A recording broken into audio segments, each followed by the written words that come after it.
Bonjour à tous, je m'appelle Laura et j'ai 10 ans. Le livre que j'ai choisi de vous présenter est L'île mystérieuse. Il a été écrit par Jules Verne en 1875 et la maison d'édition est Hachette. C'est l'histoire de 5, puis 6 naufragés et un chien qui se retrouvent sur une île inconnue. Ils apprennent à se débrouiller et vont vivre beaucoup d'aventures. Dès le début, sans qu'ils le sachent, une personne mystérieuse veille sur eux et les aide. Cette personne est en fait quelqu'un de très connu. Je vais vous lire un extrait du livre où justement les naufragés rencontrent leur mystérieux bienfaiteur. Au centre du lac, un long objet fusiforme flottait à la surface des eaux, silencieux, immobile. Cet appareil semblable au corps d'un énorme cétacé était long de 250 pieds environ et s'élevait de 10 à 12 pieds au-dessus du niveau de la mer. Le canot s'en approchait lentement. À l'avant, Cyrus Smith s'était levé. Il regardait, en proie à une violente agitation. Puis, tout à coup, saisissant le bras du reporter. « Mais c'est lui! Ça ne peut être que lui !» s'écria-t-il. « Lui !» Puis il retomba sur son banc, en murmurant un nom que Gédéon Spilett fut le seul à entendre. Cyrus Smith et ses compagnons montèrent sur la plateforme. Un capot béant était là. Tous s'élancèrent par l'ouverture. Au bas de l'échelle se dessinait une coursive intérieure éclairée électriquement. À l'extrémité de cette coursive s'ouvrait une porte que Cyrus Smith poussa.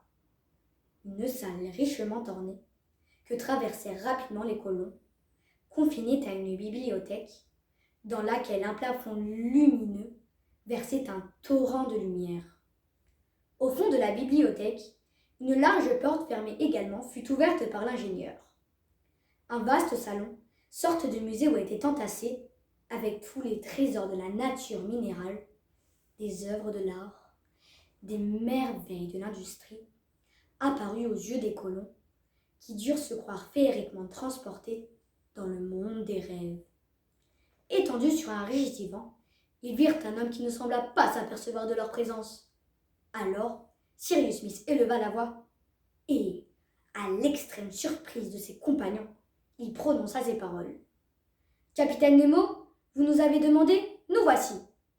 À ces mots, l'homme couché se releva et son visage apparut en pleine lumière.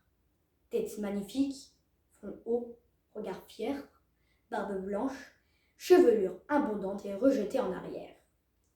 On voyait qu'une maladie lente l'avait miné peu à peu, mais sa voix parut encore forte quand il dit en anglais, et d'un ton qui annonçait une extrême surprise.